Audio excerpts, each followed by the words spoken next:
Good morning, everybody, and welcome to the discussion on Ukrainian digital resistance to Russian aggression, which is a joint event of the German Council on Foreign Relations and our partner StrategEast. My name is Alena Epifanova. I'm research fellow in the International Order and Democracy program at DGAP, and I'm delighted to be in the chair of this discussion. Today, we have a very distinguished panel of experts, each of whom has great expertise in the topic of the discussion. And it's my pleasure to introduce them. First, Anatoly Motkin, founder and president of StrategEast and our partner for this discussion today. He's a technology investor with many, many years of experience in political consulting and media entrepreneurship in Eurasia. He started as a political consultant both in Israel and in the Eurasian region, and later moved from politics to media and helped to start one of the leading Russian language media companies in Israel. Mr. Motkin served as an advisor and investor to both the public and private sector by backing a number of Israeli IT projects and also developed in the high technology park in Belarus. Natalia Denikeieva, she is director of the IT industry development department and head of the Diia city project office at the Ministry of Digital Transformation of Ukraine. She is working on transforming Ukraine into the largest European IT hub, as she said.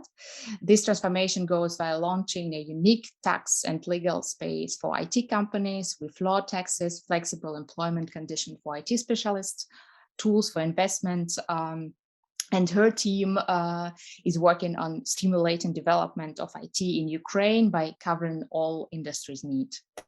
She also leads the development and implementation of the IT Generation project, which will help thousands of Ukrainians to study for free and get a profession in IT. So a lot of work for Natalia. And last but not least is my colleague Tyson is today with us. He's head of the Technology and Global Affairs program at DGAP. He previously worked at Aspen, Germany, where as Deputy Executive Director and Fellow, he was responsible for the Institute Digital and Transatlantic programs. Before that, Tyson served in numerous positions, including as Senior Advisor in the Bureau for European and Eurasian Affairs at the US State Department and Director for Transatlantic Relations at the Bertelsmann Foundation.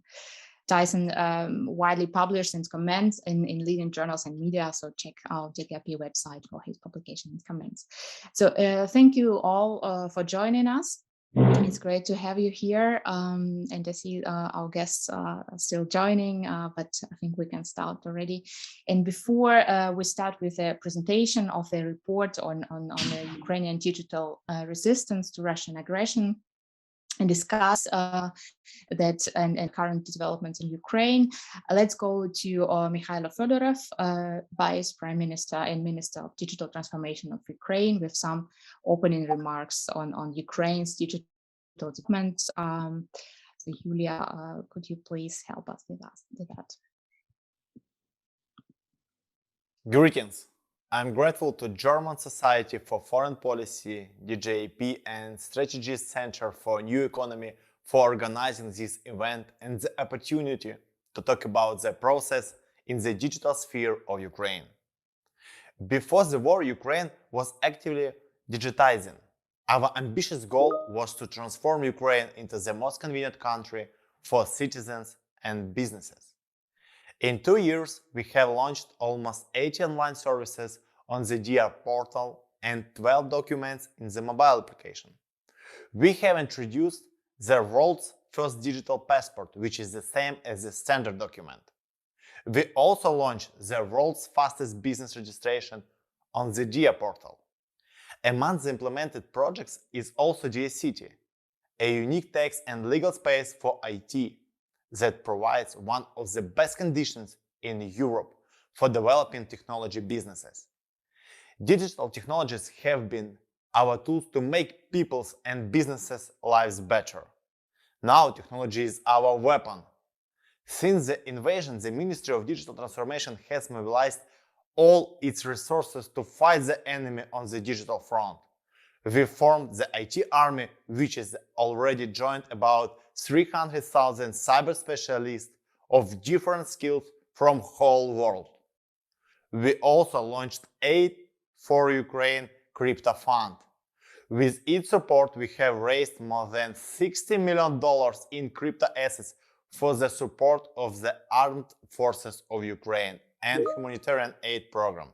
I want to thank all countries and companies that support Ukraine in this difficult time and donate millions of dollars. Another of our goals is to ensure that technology companies stop businesses in Russia now.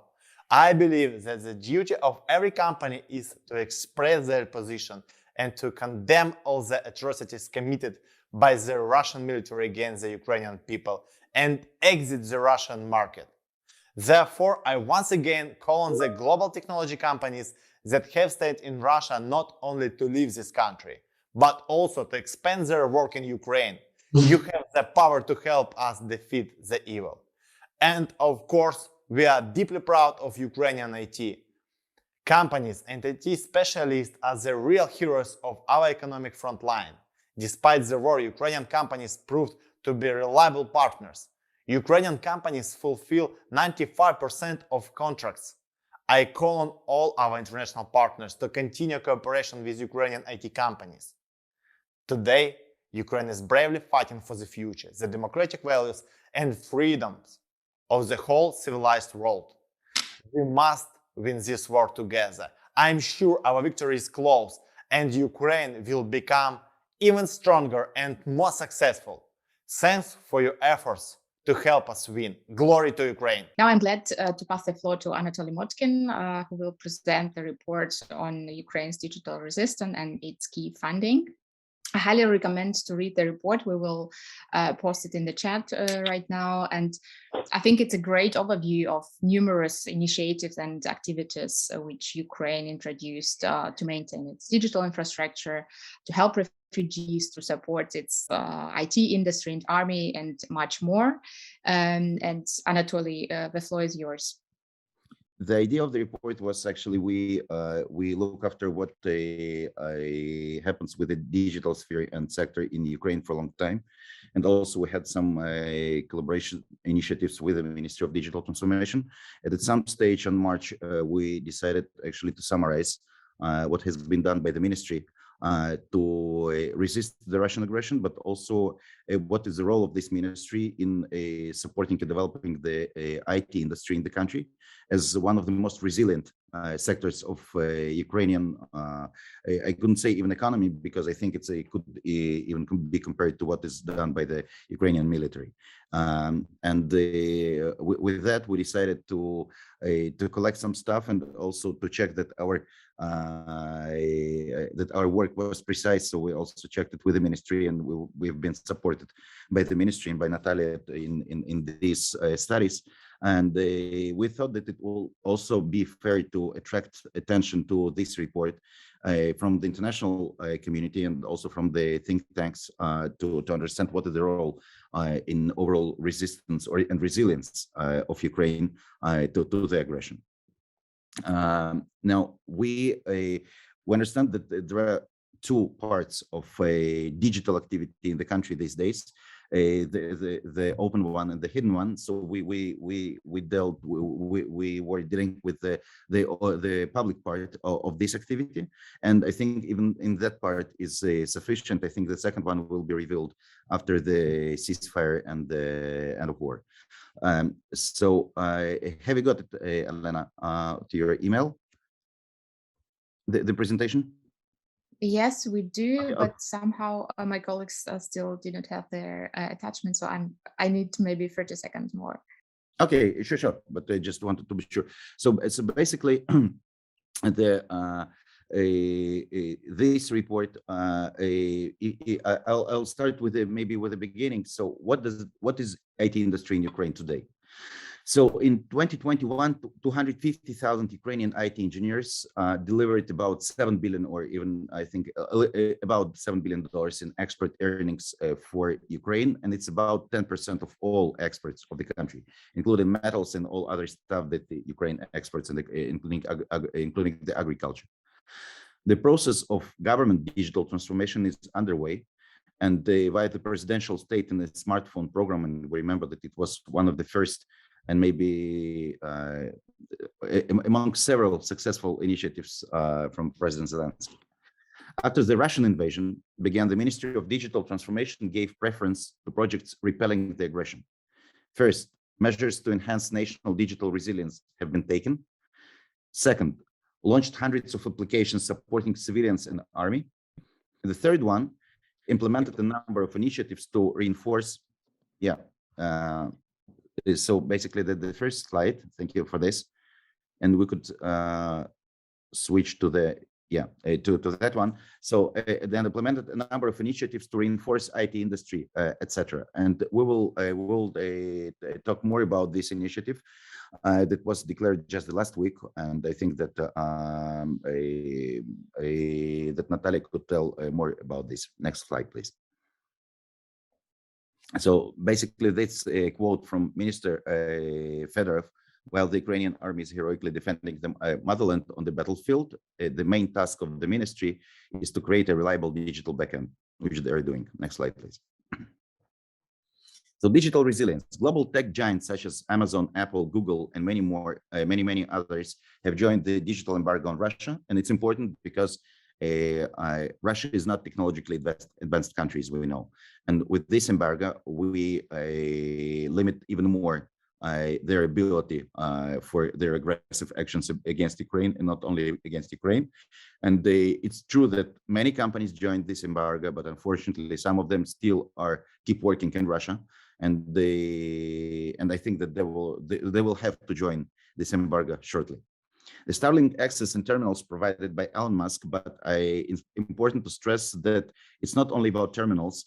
He also shifted part of his fleet of satellites to cover Ukraine. And it was extremely important for Ukraine, especially these days, when some of their infrastructure was destroyed by Russians, and the people lost their access to the internet, and also not talking about the army. Almost 500,000 volunteers joined IT Army and the Internet Army, and it's not only Ukrainians, it's international initiative, and it's also extremely supportive of Ukrainian ability to resist. Next slide, please. Fundraising and mobilizing international assistance. So Ukrainian crypto fund raised over $60 million, being the biggest crypto donations drive so far in history. And it's true, and many people donated from abroad, and those who are in Ukraine, but I think mainly those who support Ukraine from many other countries.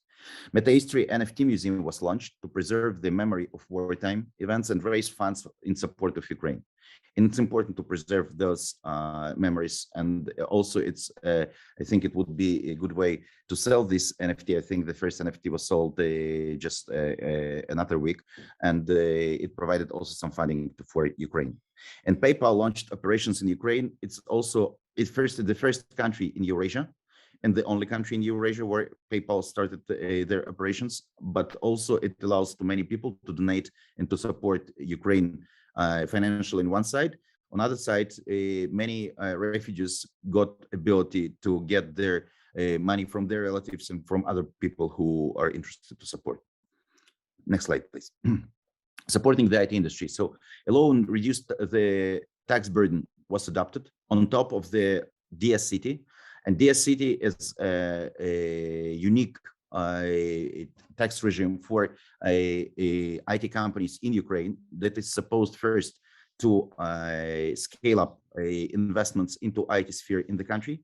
Second, many companies who are still in a, let's call it a gray zone, where their employees were hired as contractors, are able to register all their employees and to get the same tax conditions they used to. IT Nation training program was developed to support 3,000 Ukrainians in switching to IT. This program was initiated by Minister Fedorov, and I believe Natalia could say more about this. And it's important that partially it has been supported by international donors, and I believe that more support is required. And I'm convinced that they will obtain the support. Next slide, please. So supporting the army, Evorok Stop Russia Warbot and Bachu platform, and Bachu in Ukrainian is IC platform, launched to report armed forces of Ukraine on the movements of enemy troops. UA veteran bot created to support the combatants and their families in searching ammunition and humanitarian aid, which is also extremely important these days. And function of controlling the combat UAV Bayraktar added to the Ukrainian government app for electronic public services, but only as a mini game. So it's not that any Ukrainian could bomb Russians any given moment. Supporting civilians, and here it's also important to demonstrate those platforms. IDOPOMO platform and humanitarian aid portal were created to organize the process of collecting and distributing humanitarian aid. A raid Sarem app released to alert users about civil defense alarms, and unfortunately we know that we have many of these. And Mariupol now status, maybe these days, unfortunately, it's less relevant, but the fighting days when part of the city was occupied and other part of the city was still controlled by Ukraine, this bot launched to provide the residents of partly occupied Mariupol with relevant information on the current situation in the city. Gathering evidence of war crimes. The DOCAS, and it's a proof in Ukrainian portal, launched to collect evidences of crimes committed by Russian military forces. And platform Maya Vina, My War, allows the Ukrainians to describe their personal experience during the war and to tell about the war crimes they witnessed. It's important because we need to, and we need Ukraine, the world needs to have all these witnesses for the future tribunals and for future courts against those who made crimes on Ukrainian land. Ukrainian soil, please. So the last one, the policy recommendation. So for international financial institutions and global development agencies, we really recommend to support a large-scale educational program which aims to create 3,000 new jobs in Ukrainian IT industry, the IT nation. We should remember that it's not only about IT specialists and not only about creating 3,000 jobs.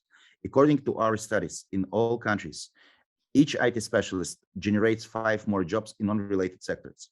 It's one more taxi driver, one more construction builder, it's one more maybe waitress in the restaurant. So it's overall positive impact on the economy. And when we see that the physical infrastructure is heavily hit by Russian bombings and shelling, we understand that the digital infrastructure is more resilient. And it's our way also to create new jobs, to get new money into the country that will work for all sectors of the local economy.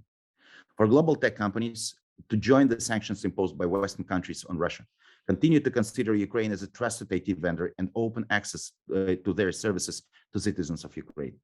And the last one, for the foreign government institutions to support Diia as a platform, as an e-gov platform, and to simplify the documentation flow with Ukraine by recognizing Ukrainian digital documents. We know that on this collaboration, also UK assisted a lot to have a copy of Ukrainian archives for the case that Russians will hit them. And this kind of digital collaboration between the governments is also not less important. Thank you. We got some comments and questions. We will get to them a bit later. I would like to ask Natalia first to comment. So how Ukraine has reached that level of digital resistance that Anatoly just described, and this, which is one of the key outputs of their report, of the research, and also what are the main reasons why Ukraine's IT sector has been able to hold its ground since the war started. Natalia, the floor is yours. Thank you, Alana. You see, in fact, that the war in Ukraine has been going on for almost 8 years now. And Russia attacked us back in 2014 and occupied part of our territories. So all this time, Ukraine has been defending itself, was trying to defend itself in all possible fronts. And during this time, Ukraine was trying to build a strong cyber defense and successfully deals with the enemy in cyberspace. Of course, not only just the state, a lot of people, a lot of businesses, a lot of participants helped us to be strong, and that's very helped us. As well as that for the past 2 years, our focus has been placed on becoming a digital state. So it makes perfect sense that since the full-scale invasion, the Ministry of Digital Transformation has mobilized all its resources to fight the enemy on the digital front. So basically, we used all the possible means to defend our land and people. And we have very strong motivation and believe that tech is the best solution against tanks and missiles.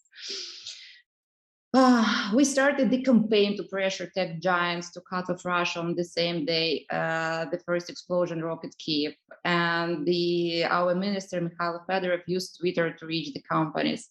We sent hundreds of personal emails and letters to technology companies and institutions to ask them leave and stop operating in Russia.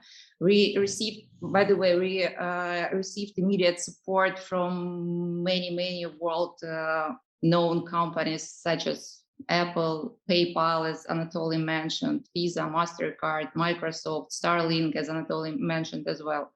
So we really did a lot to be strong, and our previous experience since 2014 helped us a lot as well. Something like this. Thank you, Natalia. Let's turn to Tyson. Tyson, I remember that a couple of weeks after the war started, you published a very good piece on Russia's wartime cyber campaign. Could you please outline for us, so what are the main risks coming from Russia for Ukraine's digital domain you see also now during the next phase of the war, and how good is the country prepared for it, and maybe also how could the West support Ukraine in mitigating these risks? Sure. Well, I mean, I think that everybody was a little bit surprised at the ineffectiveness of Russian cyber operations in the early phase of the war. I mean, there were a couple of incidents that kind of predated the hot phase of this part of the war. We know about the defacement of 70 government websites, the DDoS attacks on banks and the MOD, hermetic wiper, which was detected by several cybersecurity firms, including Microsoft. But generally, the Viasat attack, etc. But generally, it has not had the kind of systemic impact that I think many were expecting, and that's a demonstration of all the hard work that the Ukrainians have done in the interim period between 2014 to now, and the learning process that they've had related to disruptive attacks on the electricity grid in 2015, on the election system, etc.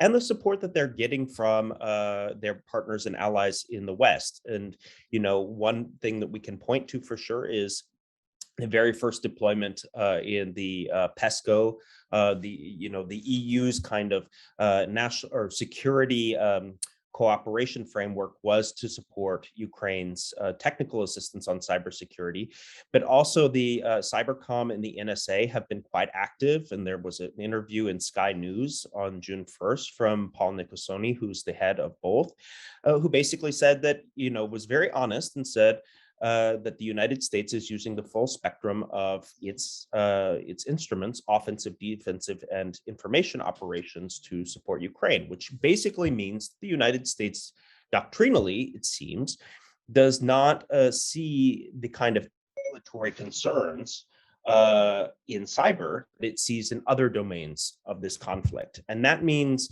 that both from a government standpoint with the United States, EU, and European member states, but also from the private sector, companies like Microsoft, like Symantec, et cetera, are providing their full scale of assets to support Ukraine in this conflict. The big question in this area is, you know, what comes next? Russia has clipped the wings of some of its, malware that it doesn't kind of cascade across the globe. We saw a little bit of that with Viasat and wind turbines in Germany, for example. The Viasat attack disrupted about 5,000 wind turbines in Germany, but we haven't seen the kind of cascading attack like we saw in 2017 with NotPetya, where this wiper disguised as ransomware really hit the global IT infrastructure, including causing about 8% of the global damage in Germany itself. But we don't know what's going to happen with Russia in the next phases of this conflict. So there needs to be vigilance. This is a persistent threat. Russia itself is quite strained because it's trying to keep itself online. It is itself the subject of many offensive cyber attacks. And let's be honest, the big issue with cyber is not necessarily the disruptive attacks, the information attack, the spying. It's the physical infrastructure. So Russia is, of course, attacking IT infrastructure kinetically in Ukraine, and it's the IT specialists that you have on your bench, and Russia itself is losing many of its IT specialists. So the cyber landscape looks cautiously optimistic, but that doesn't mean that there isn't still threats on the horizon. Thanks so much, Tyson. And it's actually a very good bridge to my next question to Anatoly. I wanted to ask you, so how the war impacted the Ukrainians IT specialists and startups, and which economic challenges Ukraine's IT companies are facing now? So basically, a couple of challenges. First of all, many of Ukrainian IT companies serve international clients like and customers like Boeing, like Airbus, like Amazon and others. And on one hand, they're supporting Ukraine in the Ukrainian fight for its freedom. On the other side, they want to be sure, and the big companies support it, but some small clients are afraid that they could not get maybe delivery on time, or for other concerns. Some of them consider relocating the development to other countries, and it's something that we're opening and supporting the initiative to what we call to convince them that Ukraine is still trusted IT destination and they will get all the delivery on time. So the challenge is actually to keep the customers as developing and even scaling up their development in Ukraine. The second challenge is for the product companies. Some of them were expecting to get some investments from foreign investment funds, and these investments were frozen for a while, and some of them really struggled to survive. So I think that the initiative to set up a kind of fund of funds that the Ukrainian government will support these product companies is important, because many of them have a good opportunity to break up and to become global companies and to bring in more and more revenues to Ukraine. But now they should be supported, and that's something that the government of Ukraine, supported by international donors, should do. Thank you. This is also would be my next question to Tyson.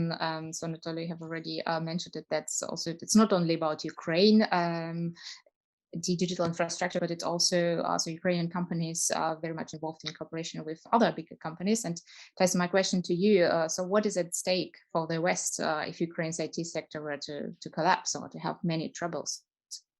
Well, honestly, I don't think that there's any chance that that Ukraine's IT infrastructure or IT sector is going to collapse. I mean, it is the most resilient sector in the Ukrainian economy. It is something, we're talking about digital services that is not necessarily territorially defined. So it's very different than, say, the agriculture sector or manufacturing, which are much more sensitive to the kinetic effects of this war. We're talking about mainly human capital. And I think it's good to point out that, the resilience remains. I mean, one company that jumps out at me, because I watch YouTube videos, is Grammarly, which obviously advertises a lot on YouTube, which is a Ukrainian unicorn, which helps us all improve our writing with about a 13 billion euro valuation. Ukraine before the war was attracting 27% of its inbound FDI into its software and IT sector.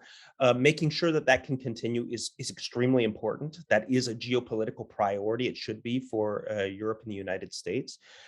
because this sector is going to be the sector that lifts Ukraine to recovery.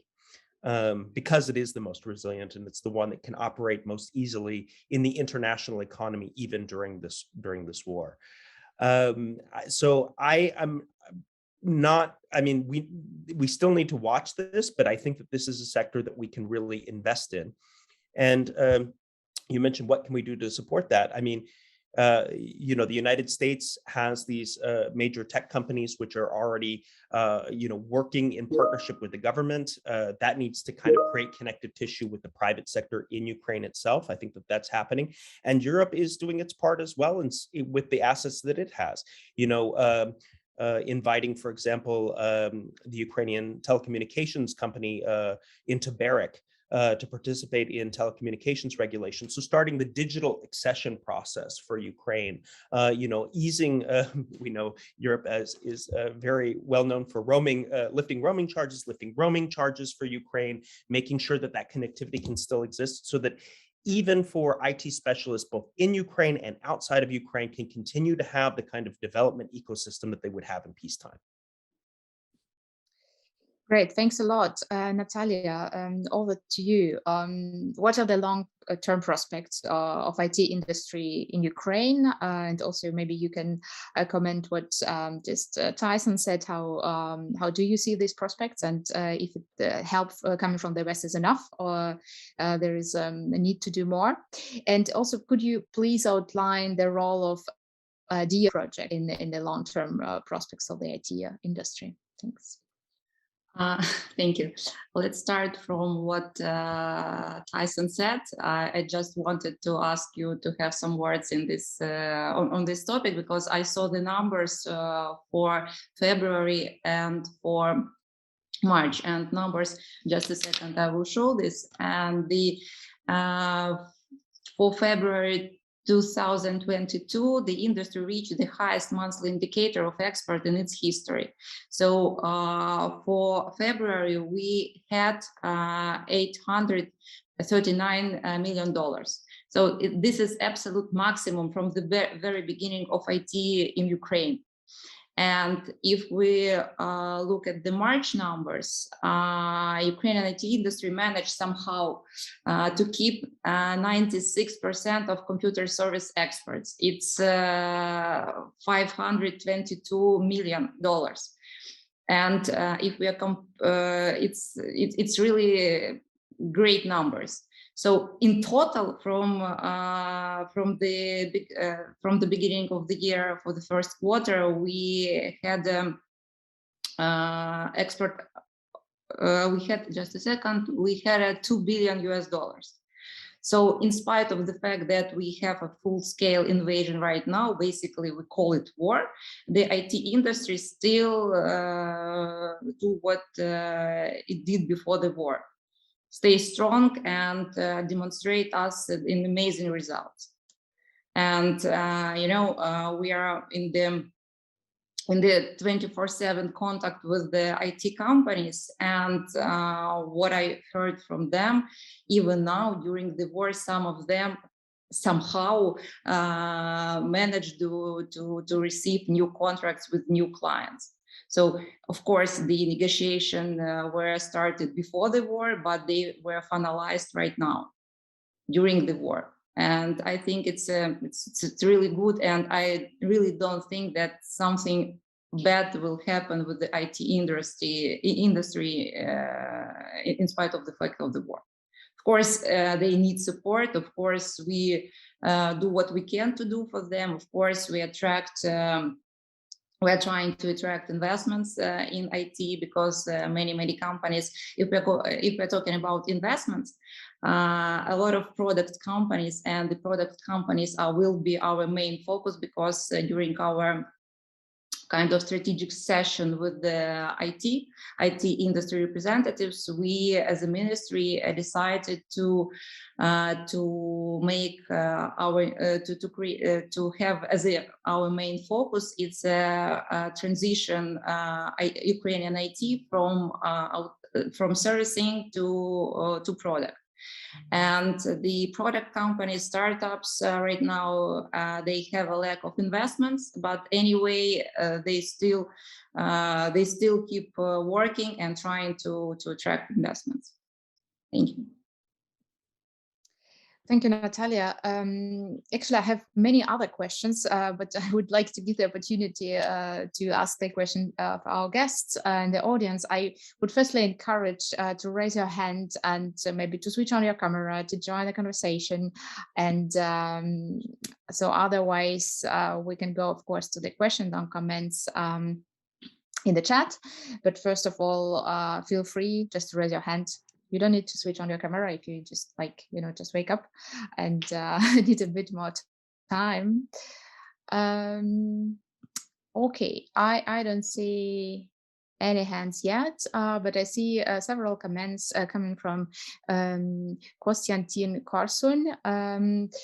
Mr. Carson, maybe you could just summarize or just bring your points to our guests and maybe say to whom you want to raise the question. I see a lot of comments on the report, so maybe their comments and question go to Anatoly directly, but if you'd like to say it in person would be just great.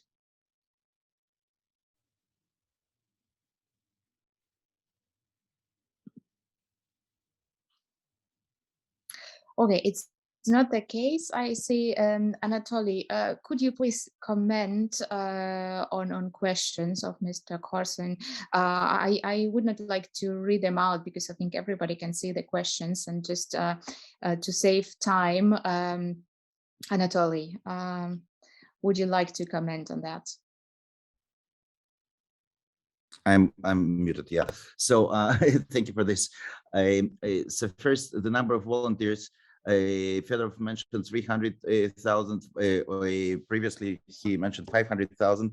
So maybe this number changes, because I believe that at the beginning of the war, it was more people engaged, and even from the professional side, as I know from the IT specialists.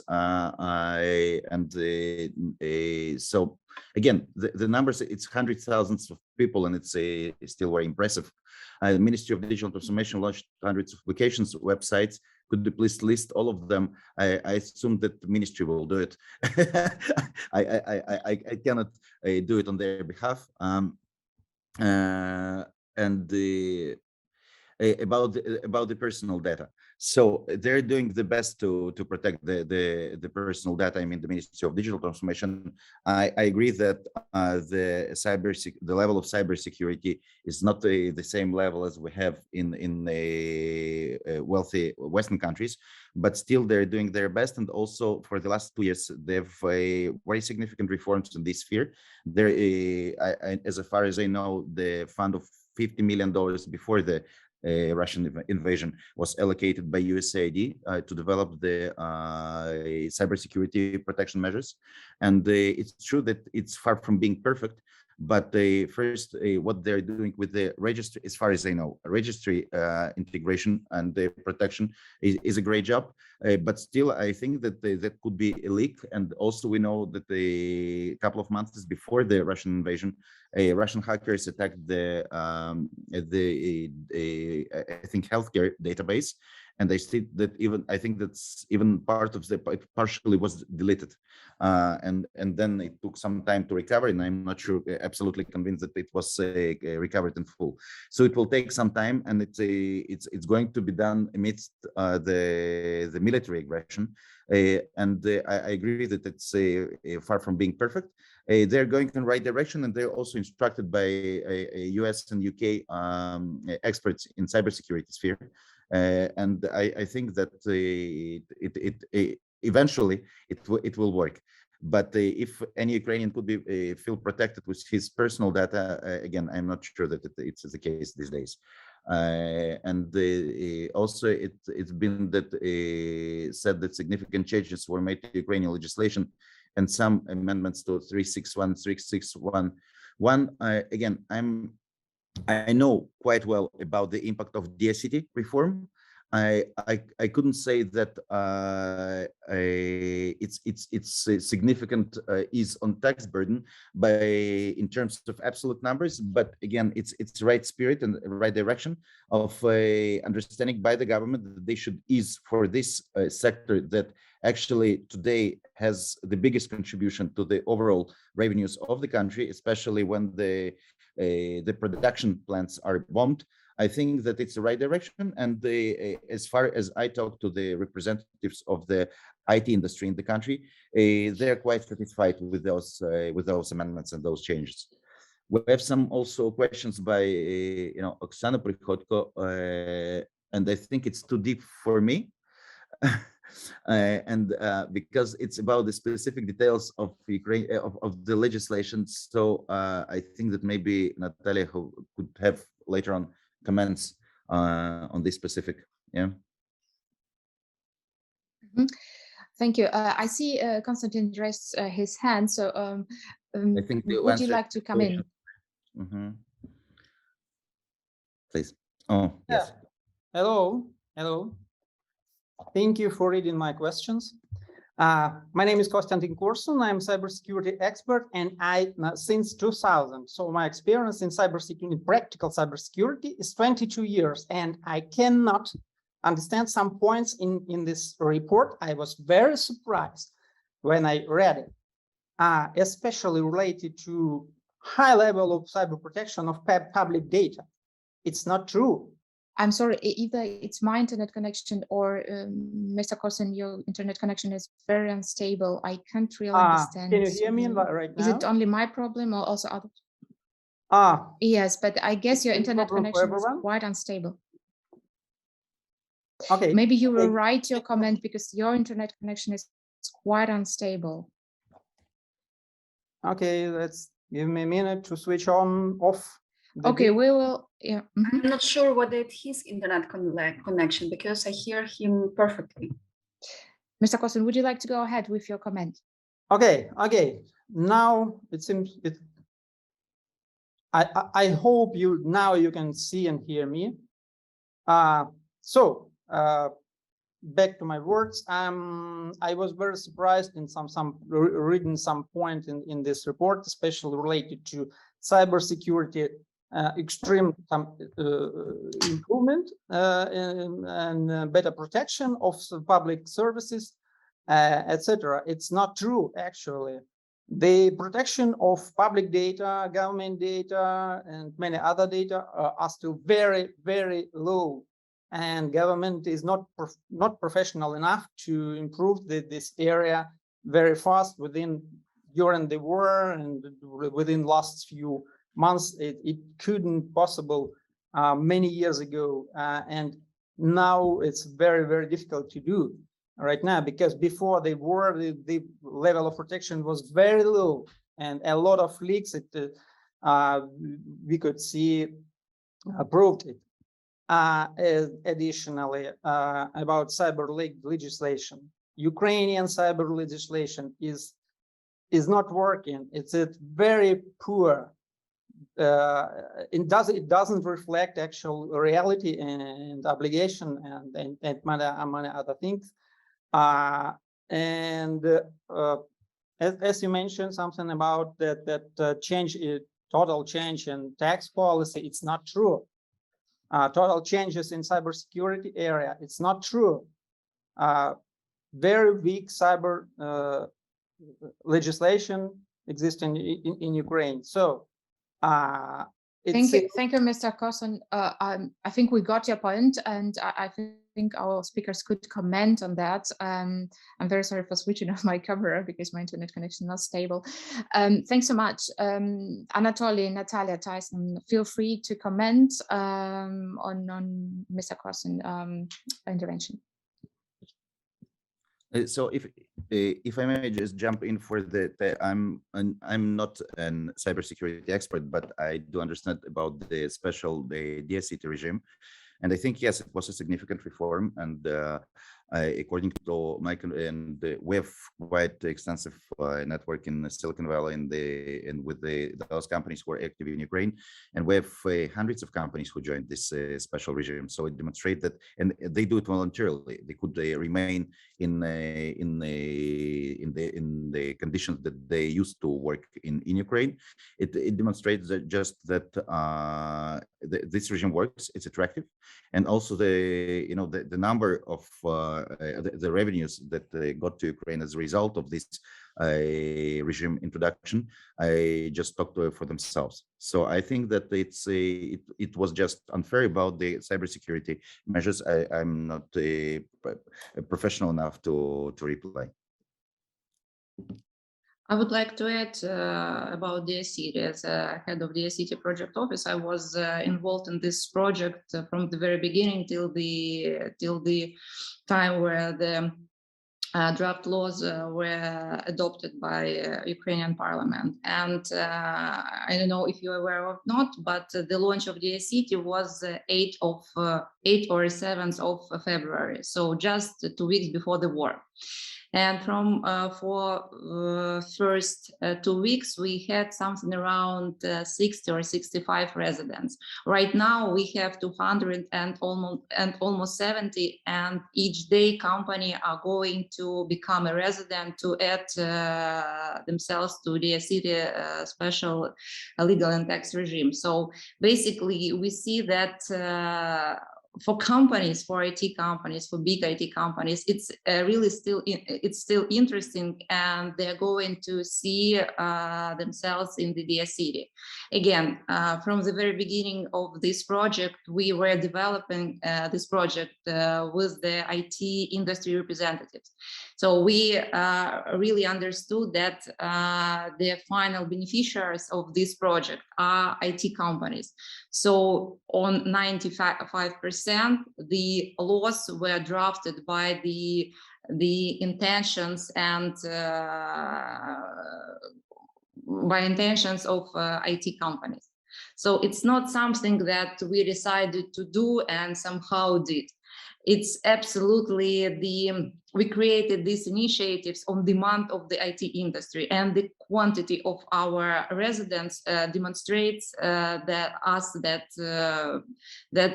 it was a good idea, and we realized this idea in a proper way. Thank you. Thanks so much. Let's move to another question, and I see one from Oksana Prihodka and another one from Rainer Adam. I just will mention them quickly, and dear speakers, feel free to comment and answer. So Oksana Prihodka asked, did you analyze what happens with internet unique identifiers in the time of war, for example, in the temporary occupied territories? And there's also a question on the EU regulations. So maybe Tyson could take this. And Rainer Adam asked about the Moja Vina cooperation partners. So maybe he could also answer that. Yeah, I think we could take these 3 questions. We have 9 minutes left, and who would like to answer the question from Oksana Prihodka? I'm happy to start. Just a couple of quick observations. First of all, I very technically worded, I have to say, but essentially this is referring to the regulation governing sanctions against Russia that were, of course, first imposed after the Euromaidan and the annexation of Crimea, and then have since been expanded. And those sanctions applied to the occupied territories of Donetsk and Luhansk and Crimea do include restrictions on investment in telecommunications infrastructure, data centers, etc. And I assume that the question is, how will this apply to occupied territories currently under occupation as Russia gains territory and, of course, starts to attempt digital annexation of these territories by linking them to Russian mobile network operator infrastructure. I am not aware, and perhaps somebody else is, that would apply, because this is much more related to territory as defined in earlier sanctions packages. And in fact, as far as I know, but this is slightly speculative, I think there is attempts to try to contest connectivity in those spaces, including through low Earth orbit satellites and on the ground equipment that Starlink has been issuing, as well as the use of VPNs and other closed messaging access infrastructure. So I don't know how much I wouldn't assume that sanctions that were ascribed to Crimea and occupied territories in Donetsk and Luhansk would apply to any territory that Russia just advances into. On the point, somebody mentioned that Ukraine is not signed up to the Council of Europe Convention 108. That is, or 108 plus, which is the subsequent protocols governing data protection, which started in the 80s. I wasn't aware that Ukraine was not signed up. I mean, clearly, data protection is a central value in the governance of digital space in Europe. And of course, getting high personal data protection standards in place for Ukraine is going to be part of its journey to European integration. So that's surprising to me. But when we're talking about the question of the level of cybersecurity in public administration systems, and I have to say, watching from the outside, and I'm not an expert, but watching from the outside, I have been very impressed at the level of digitization the public administration in Ukraine has gone through in the past 3 years since the announcement of this plan around Diia and the smartphone infrastructure in 2019. That has been fast. Of course, there's going to be need for evaluation, assessment, and risk assessment and improvement. But sitting in Germany, where there's a big debate about digitization of public administration, sovereign cloud usage, digital identities, etc., I can say Ukraine has leapfrogged over Germany in this regard, and perhaps there's a good space for dialogue on equal footing in that area. One last point I would say is, and I'm not trying to carry water for any company, but a lot of the hyperscalers, a lot of the cloud service providers would say, the best way to protect cybersecurity in Ukraine, as has been demonstrated, is to think about cloud resilience. There has been talk about moving public administration data into the UK. Hyperscalers have a vast array of risk mitigation, both technical, political, and financial risk mitigation systems in place, and creating trusted trustee relationships with telcos and hyperscalers might be one way to move that forward to increase that cyber protection in Ukraine. Thanks a lot, Tyson. Natalia, are you still with us? Would you like to comment on any questions or on what just Tyson said?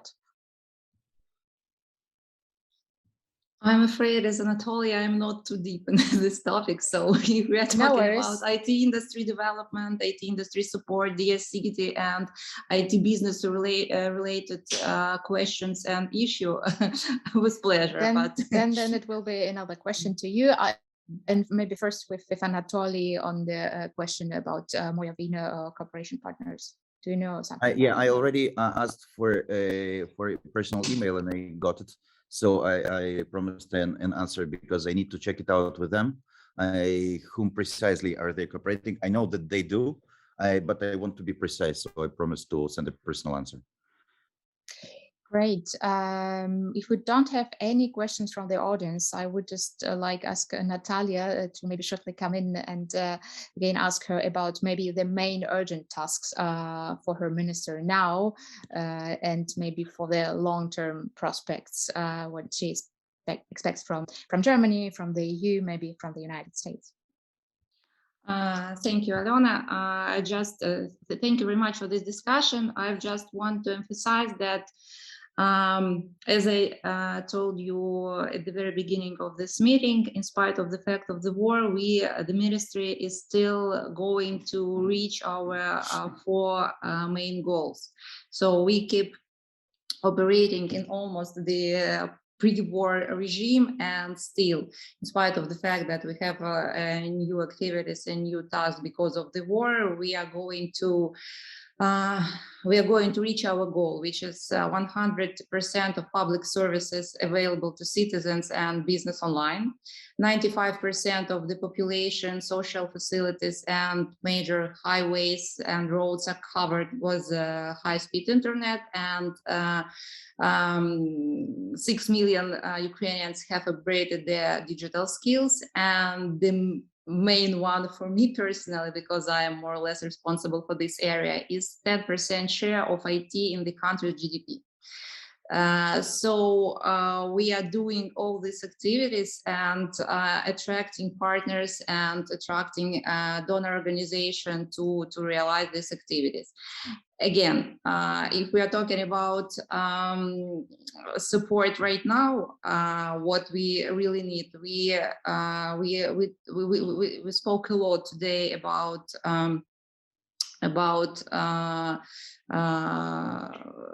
how to sorry, I'm just another call and messaging. So we spoke a lot how to explain foreign international companies to leave Russia, to stop paying taxes and sponsoring the war and killing Ukrainian people.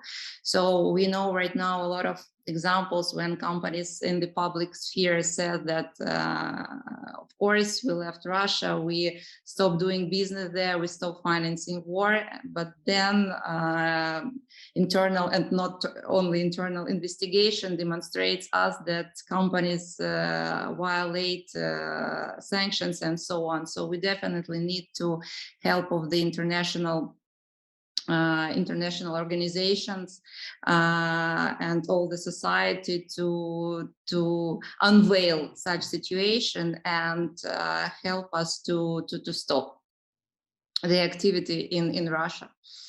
Again, we have a lot of amazing projects which are about the education, because we haven't talked about this today.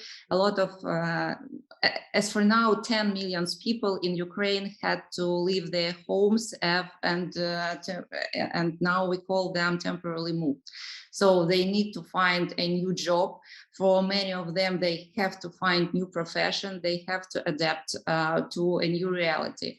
And as Anatoly mentioned in his report, we just yesterday, by the way, we launched our new amazing project, which we call not IT Nation, but since yesterday it's IT Generation. We want to educate many people who lost their job, who decided to find themselves in IT, because still IT is almost one industry which still hires people. Of course, it's not the 30,000 as it was before the war, but right now we opened some sources like, anyway, we have in Ukraine a lot of sources where companies are searching for IT specialists, and still there are a high demand, less than 10,000, but something around between 9 and 10,000 IT specialists, in spite of the fact of the war right now. So we launched the project. The first 1,000 Ukrainian citizens will have the IT education. The program will start at the middle of August, and I do hope that will be finished till the end of the year, because the latency of the program not less than 6 months. So it's our first step, it's our MVP. We still need money to educate 2,000 people, and this program, by the way, this program was presented by the Prime Minister of Ukraine and to the President of Ukraine, Volodymyr Zelensky, and both of them approved this program. And now we are talking about to make this program to put this program on the national level. So now our goal is to educate in IT, re-educate. This program is only for adult people who already has a profession, but re-educate 60,000 Ukrainians. So this support by donors organization or by business will be highly appreciated, because the first 1,000 of people we started to teach with our partner from business. It's a worldwide famous cryptocurrency company, Binance. And right now we have a lot of negotiations with the potential donors and potential partners in this project.